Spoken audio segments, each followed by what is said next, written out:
오늘은 창세기 12장 4절부터 9절까지 말씀입니다. 창세기 12장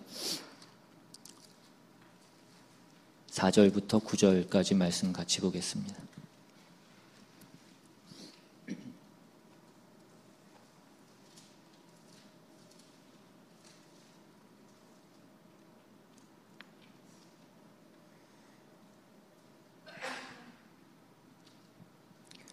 우리 찾으셨으면 한 절씩 교독해서 읽겠습니다. 제가 먼저 읽습니다. 이에 아브라함이 여호와의 말씀을 따라갔고 롯도 그와 함께 갔으며 아브라함이 하란을 떠날 때에 75세였더라.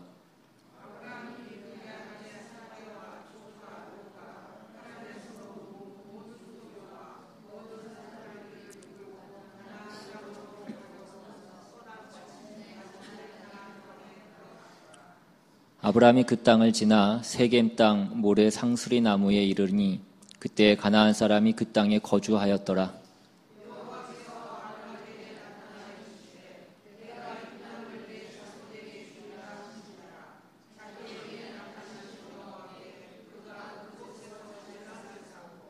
거기서 베델 동쪽 산으로 옮겨 장막을 치니 서쪽은 베델이요 동쪽은 아이라.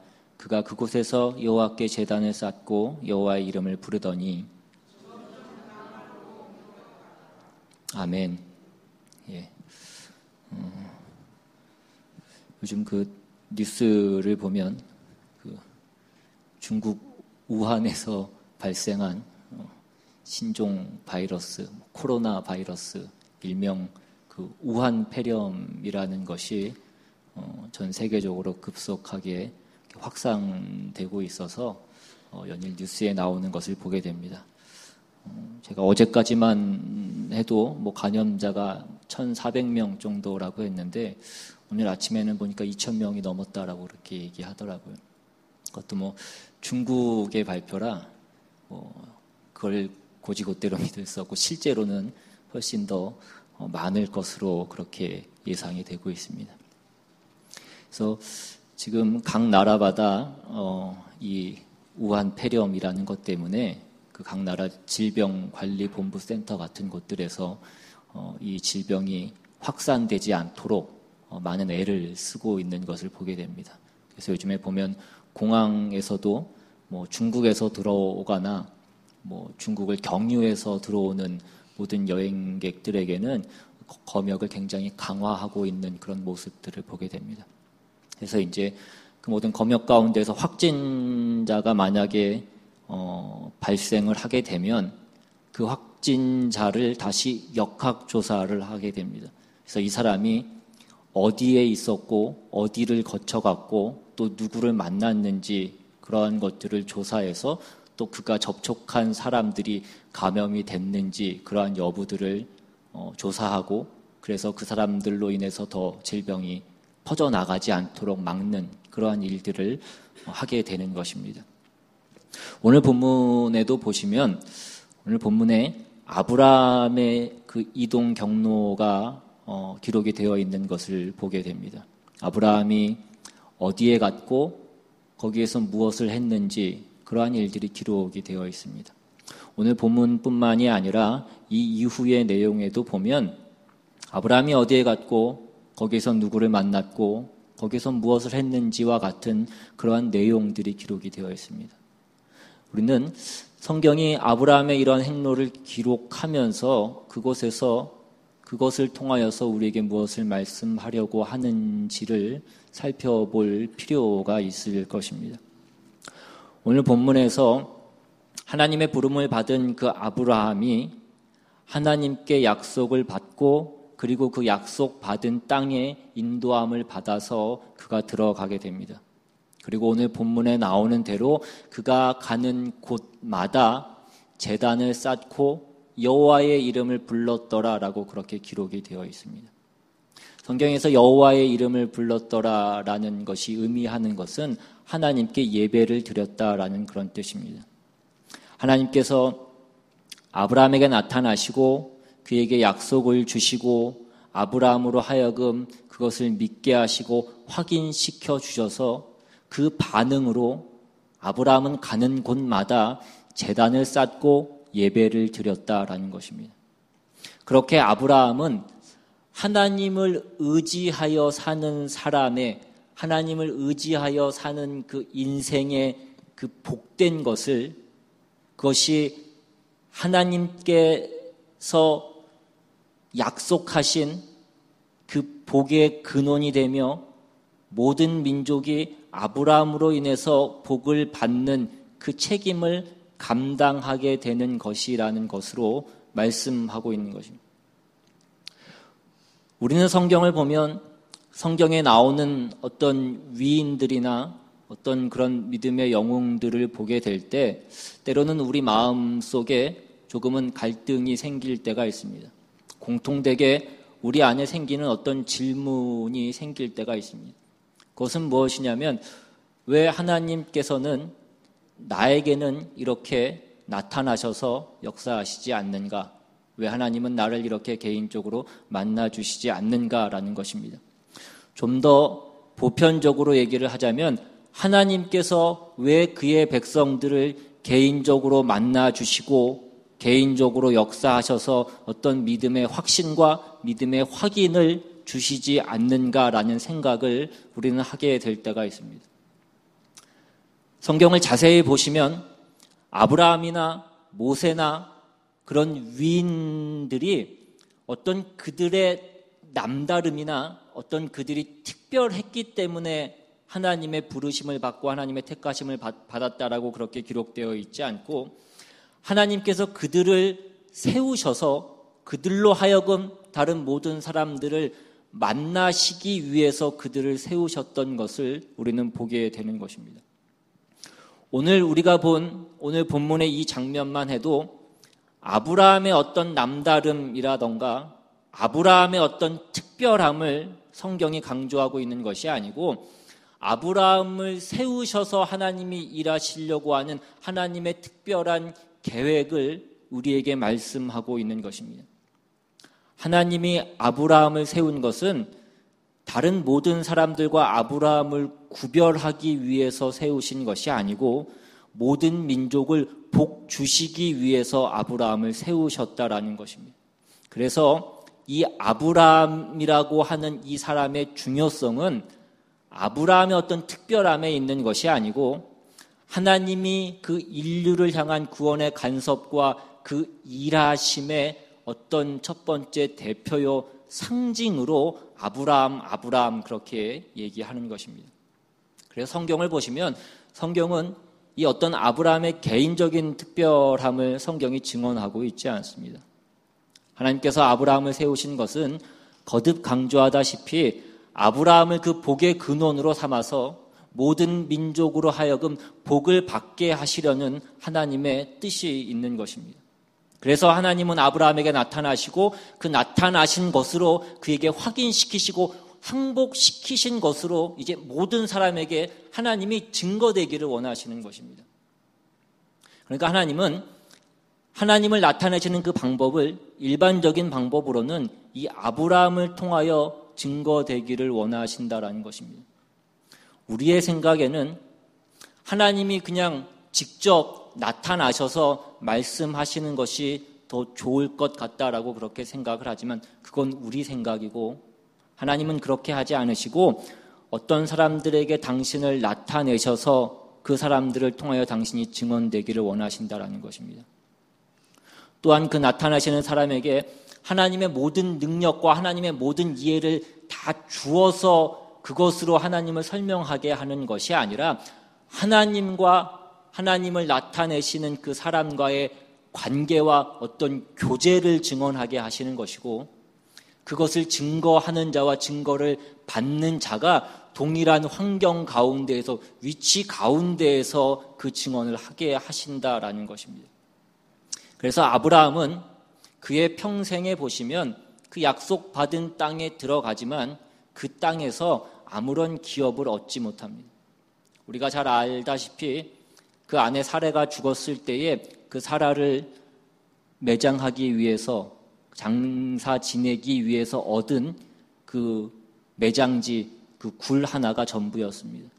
그 헷 족속에게 막벨라 굴이라는 것을 하나 산 것이 다이고 그 매장지 외에는 그가 아무것도 갖지 않았습니다. 그리고 그는 왔다 갔다 하면서 나그네처럼 산 것이 그의 인생의 전부였습니다.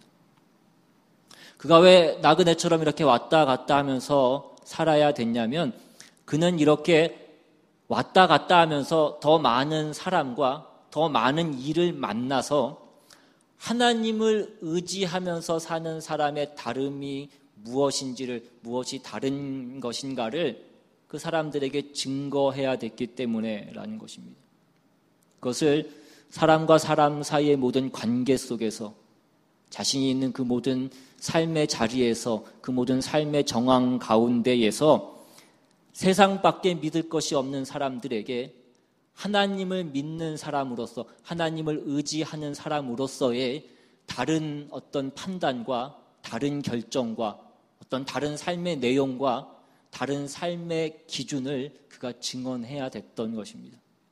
그렇게 우리가 믿고 우리가 의지하는 그 하나님을 증거해야 됐던 것이 아브라함의 사명인 것입니다. 그래서 창세기 23장으로 가시면 아브라함의 생애가 이러한 일들을 행했던 것을 우리는 볼 수 있습니다. 창세기 23장 1절 이하부터 보시면 23장 1절 이하에 사라가 127세를 살았으니 이것이 곧 사라가 누린 횟수라.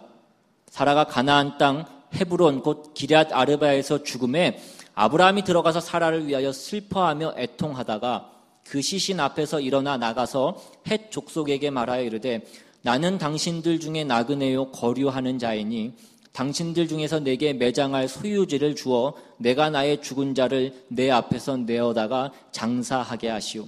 아브라함이 지금 자기 자신을 일컬어서 뭐라고 얘기하고 있습니까? 나는 나그네요 거류하는 자라고 그렇게 얘기하고 있습니다. 그는 이 땅 가운데 나그네로 살고 있습니다. 그는 이 땅이 소원도 아니었고 이 땅이 목표도 아니었던 그 삶을 살고 있는 것입니다. 이어지는 23장 5절을 보시면 헷 족속이 아브라함에게 대답하여 이르되 내 주여 들으소서 당신은 우리 가운데 있는 하나님이 세우신 지도자이시니. 지금 헷 족속이 아브라함을 향하여서 뭐라고 얘기합니까? 당신은 하나님이 세우신 지도자라고 그렇게 얘기하고 있습니다. 지금 헷 족속이 무엇을 알고 있는 것입니까? 아브라함을 통하여서 하나님을 알고 있는 것입니다. 하나님이 세우신 지도자라고 아브라함을 일컫고 있습니다. 그들이 아브라함의 삶을 통하여서 아브라함의 존재를 통하여서 하나님을 알고 있는 것입니다. 이것이 아브라함의 생애의 축복이고 아브라함의 생애의 큰 책임이었던 것입니다. 이러한 일들은 하나님께서 아브라함에게만 맡기신 것이 아니라 하나님이 그 구원과 은혜로 개입하신 이 새로운 인류 가운데에도 하나님은 이렇게 어떤 일꾼을 세우신다라는 것입니다.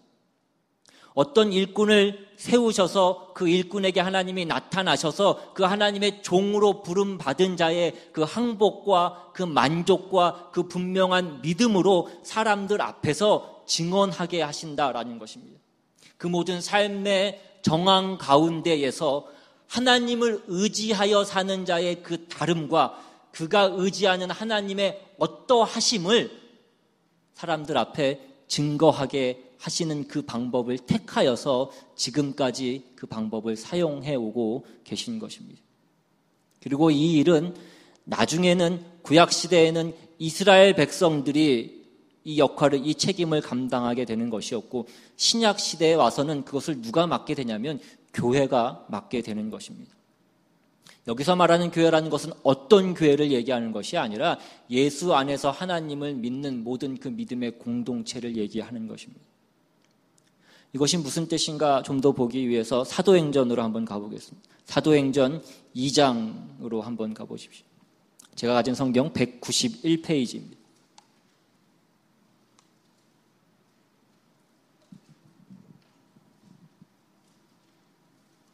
사도행전 2장에 가시면 그 초대교회의 모습이 나오는데 2장 43절 이하에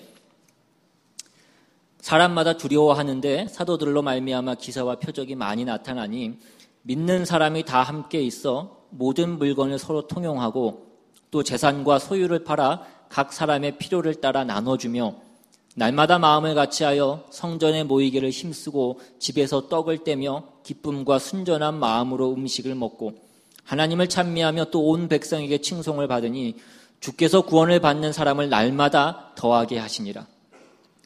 초대교회의 탄생과 그 초대교회 공동체의 어떤 본질적인 내용이 무엇인가를 설명해 주고 있는 그런 내용입니다.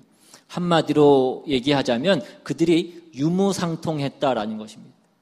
자기가 가지고 있던 것을 다 내어놓고 필요한 사람이 그것을 서로 나누어 쓰게 하고 그것이 있는 자나 없는 자나 어떤 차별이 있지 않게 하고 어떤 개인적인 욕심을 부리거나 내가 있는 것으로 자랑을 하거나 어떤 부로 경쟁을 하지 않는 그런 공동체였다라는 것을 얘기해 주고 있습니다. 그리고 늘 모여서 함께 기도하고 찬송하고 예배하고 섬기고 그래서 사람들에게 칭송을 받고 신령하고 복된 일들만 했다라고 그렇게 기록이 되어 있습니다. 그래서 오늘날에도 가끔 이 초대교회의 이 모습을 부러워하여서 우리가 초대교회로 돌아가자, 우리가 있는 것을 다 내어놓고 함께 그것을 사용하고 함께 모여서 살자라고 하는 그런 주장과 얘기들이 나올 때가 있습니다. 그리고 실제로도 이단 같은 그런 데에서는 실제로 그렇게 하고 있는 곳들도 있습니다. 그러나 지금 이 성경에서 말씀하려고 하는 이 표현의 어떤 핵심은 중심 내용은 우리가 다 재산을 팔아서 함께 모아서 나누어 쓰고 함께 모여서 먹고 마시고 함께 살자라는 것에 있는 것이 아니라 여기서 하고 싶은 얘기는 예수를 믿는 사람들의 집단은 예수 믿지 않는 사람들과 다르게 살았다라는 것입니다. 세상은 자기가 자기를 지켜야 되기 때문에 남의 것을 빼앗고 남의 것을 해쳐서라도 내 것을 확보하기 위해서 애쓰고 그것을 위해서 힘을 쓰면서 살지만 하나님을 믿는 사람들, 그 믿음을 가진 사람들은 그렇게 살지 않았다라는 것입니다.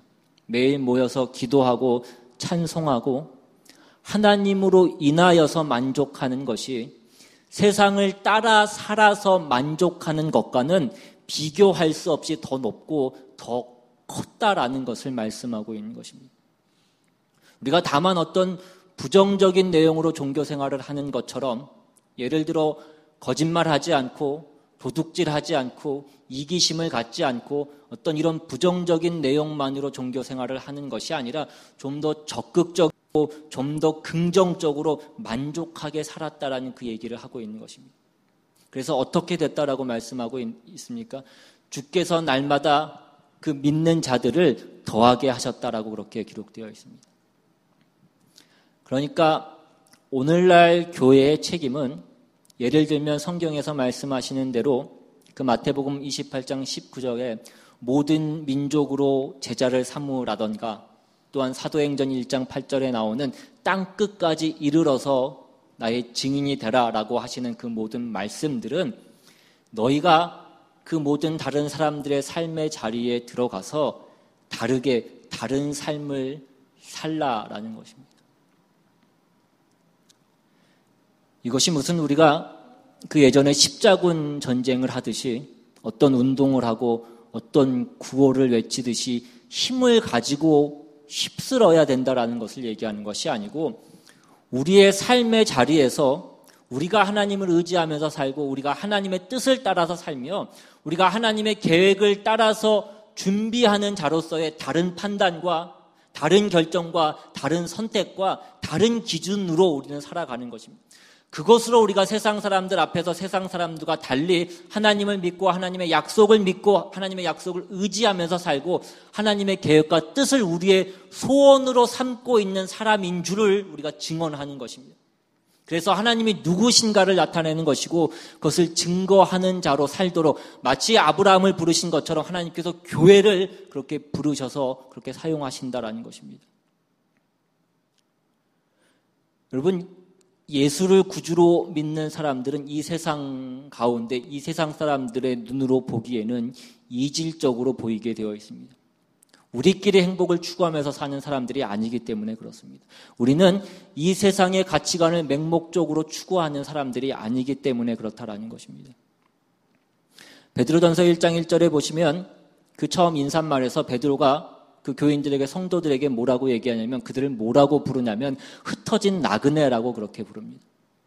이 흩어진이라고 번역된 이 단어는 씨를 뿌린다라는 그 뜻을 가지고 있습니다. 그러니까 믿는 사람들은 하나님께서 곳곳에 심으신 이 새로운 질서의 씨앗이고 새로운 생명의 씨앗이라는 것입니다. 우리는 우리가 있는 이 삶의 자리는 하나님께서 우리를 심으신 자리인 것입니다. 우리를 심으신 뜻이 어디에 있습니까?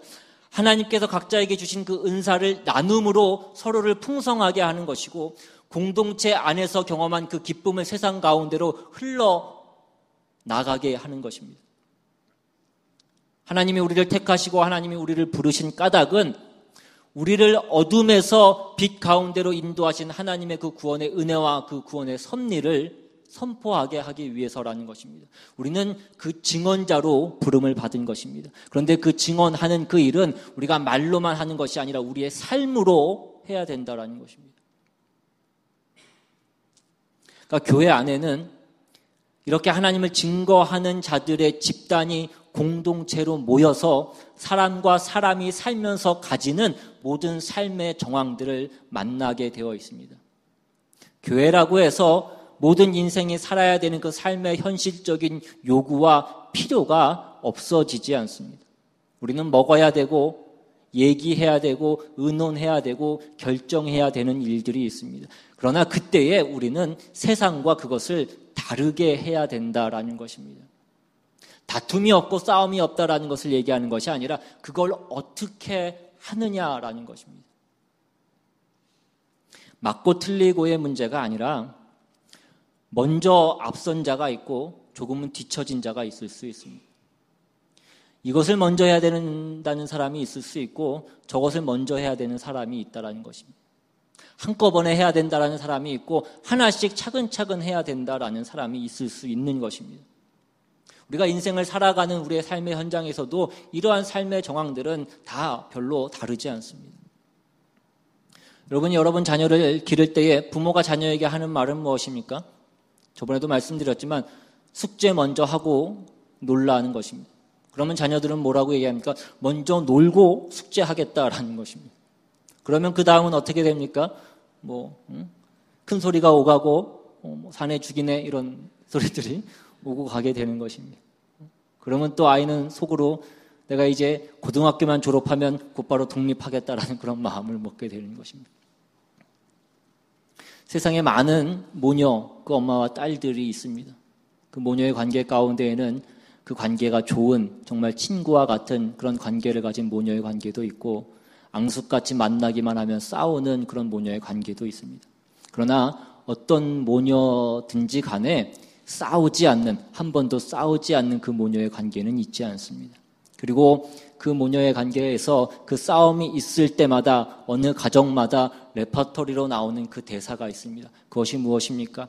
엄마는 딸에게, 아니 딸은 엄마에게 나는 엄마처럼 살지 않을 거야 라고 그렇게 얘기하고 엄마는 딸에게 너도 너 같은 딸 똑같이 낳아서 한번 길러보라 라고 그렇게 얘기하는 것입니다. 교회는 이런 여러 가지 싸움 속에서 무슨 마음을 가져야 되냐면 우리의 싸움은 옳고 그름의 싸움이 아니라 옳아져야 되는 싸움이고 옳게 만드는 싸움이라는 것입니다. 그러한 차원에서 우리는 서로를 기다려줘야 되고 인내해야 되고 용서해야 되고 기도해줘야 된다라는 것입니다.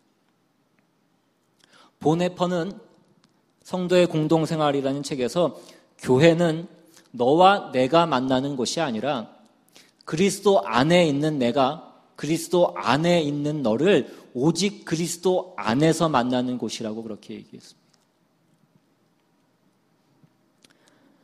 여기에 하나님께서 신약 성도들에게 맡긴 아브라함에게 시작하셨던 그 하나님을 증거하는 그 일을 우리를 축복하는 자에게 복을 주시고 우리를 저주하는 자에게 저주를 주시는 그래서 모든 민족이 복을 받게 하는 그 참다운 그 복음의 증거의 책임을 우리에게 맡겨주시는 것입니다. 마태복음 16장 16절에 보시면 베드로가 하는 그 믿음의 고백이 나와 있습니다. 주는 그리스도시요 살아계신 하나님의 아들이십니다. 우리 모두도 갖고 있는 그 고백입니다. 예수님께서 이 믿음의 고백 위에 교회를 세우시고 그곳에 그 천국 열쇠를 허락하셨습니다. 그래서 그 다음에 나오는 16장 19절에 보시면 내가 천국 열쇠를 내게 주리니 네가 땅에서 무엇이든지 매면 하늘에서도 매일 것이요 네가 땅에서 무엇이든지 풀면 하늘에서도 풀리리라 라고 그렇게 말씀합니다. 이 말씀을 잘 보시면 이 말씀은 이 창세기에서 하나님께서 아브라함에게 말씀하신 너를 축복하는 자에게 내가 복을 주고 너를 저주하는 자에게 내가 저주하리라는 그 말씀과 동일한 맥락 가운데 있는 말씀입니다. 주님께서 베드로에게 그 베드로의 고백 위에 그 반석 위에 교회를 세우신다라고 말씀하셨던 것은 주는 그리스도시요 살아계신 하나님이시다라는 그 베드로의 고백의 어떤 진심과 어떤 열정과 어떤 그 열심 위에 교회를 세우신다라는 것을 말씀하는 것이 아니라 그 고백의 내용, 주는 그리스도시고 살아계신 하나님이십니다. 우리를 위하여서 이 땅에 오셔서 죽으시고 부활하신 우리의 주님이십니다라는 그 믿음의 고백 위에 교회를 세우신다라는 것입니다. 그런데 아브라함에게 하나님이 나타나셔서 내가 너로 큰 민족을 이루고 내가 내게 복을 주어 내 이름을 창대하게 하리니 너는 복이 될지라 라고 나타나신 그 하나님과 그 약속과 그 복이 예수 그리스도 안에서 구체화되고 실현이 되어서 주는 그리스도시요 살아계신 하나님의 아들이십니다라는 그 베드로의 고백을 받으시는 그분이 우리를 위하여 죽으셨다라는 것입니다. 우리의 무엇을 위하여 죽으셨다라는 것입니까? 내가 너로 큰 민족을 이루고 내가 내게 복을 주어 내 이름을 창대하게 하고 내가 복이 될지라라는 것입니다. 아브라함에게 했던 그 하나님의 약속과 하나님의 그 축복은 오늘날 그리스도 예수 안에 있는 모든 성도들에게 동일하게 주어지고 있는 약속이고 축복인 것입니다.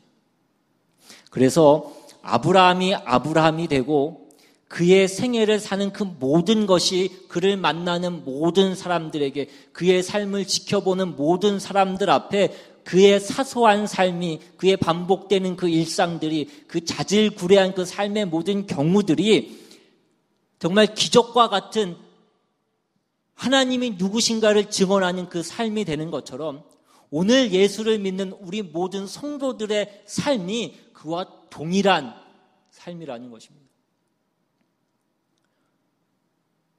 오늘 우리가 성경을 보면서 어떤 믿음의 위인들을 보면서 아브라함을 보면서 우리가 부러워하는 것은 무엇입니까? 성경이 아브라함을 어떤 위대한 사람으로 유명한 사람으로 어떤 믿음의 조상으로 기록하고 있는 것처럼 보이기 때문에 우리는 그 아브라함을 부러워하게 될 때가 있습니다.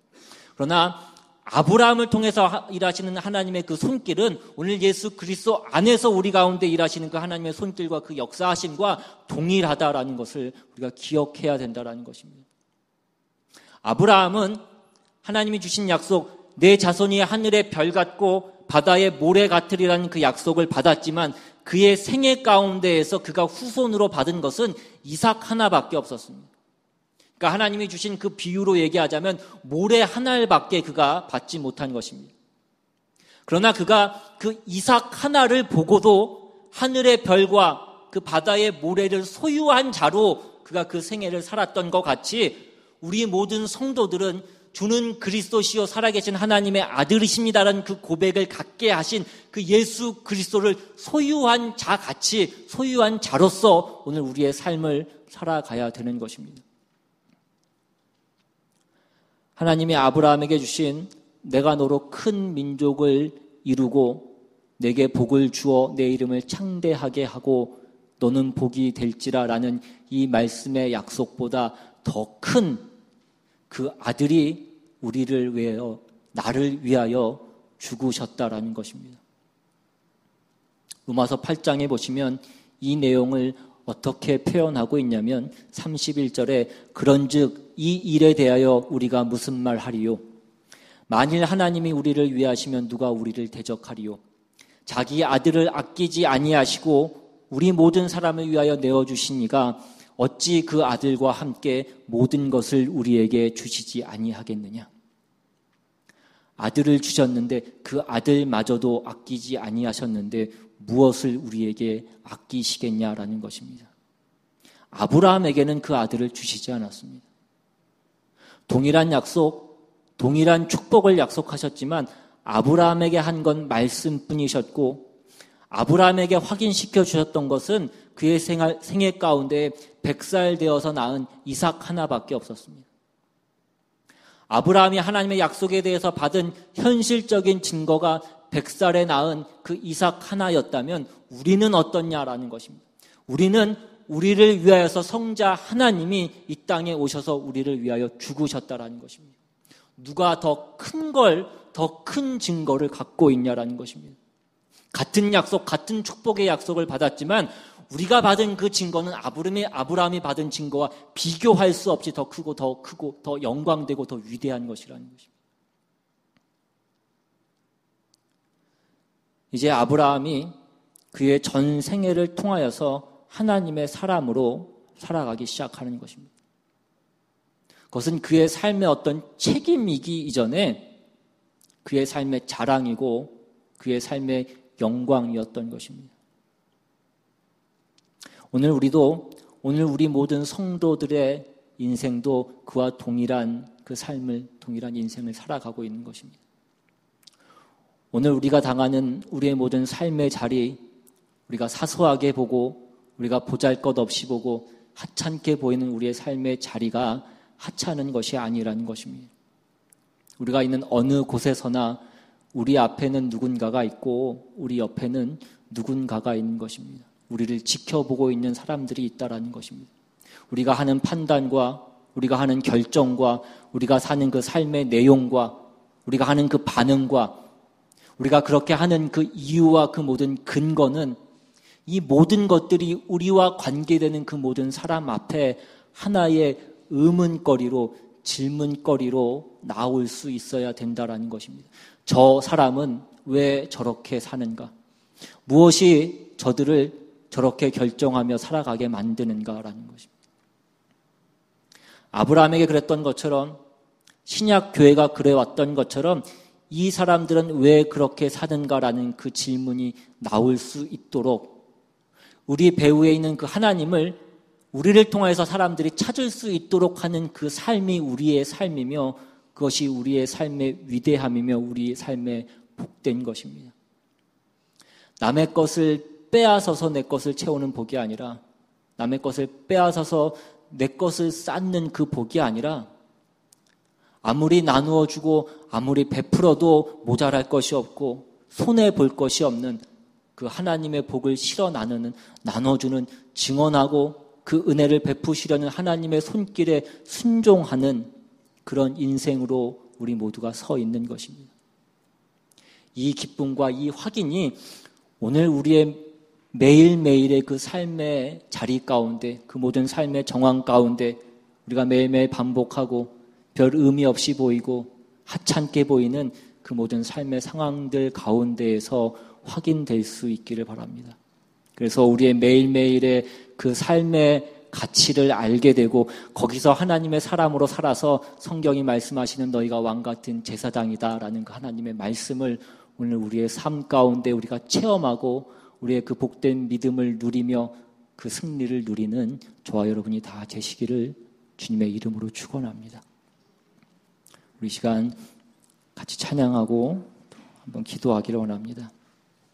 오늘 받으신 말씀을 한번 생각하시고 내가 있는 자리가 하나님께서 나를 보내신 자리임을, 나를 심으신 그 자리임을, 그 복음의 씨앗으로 하나님을 나타내시는, 우리를 통하여서 우리의 삶을 통하여서 하나님을 증거하기를 원하시는 하나님의 뜻 가운데 오늘 우리가 있는 것임을, 내가 하찮게 보이고 내가 별 볼 일 없이 생각하는 그 모든 삶의 모든 일들이, 그 사소한 사건들이 그것들을 통하여서 하나님을 드러내길 원하시는 하나님의 뜻 가운데 있는 것임을 다시 한번 기억하며 우리 같이 찬양하기 원합니다.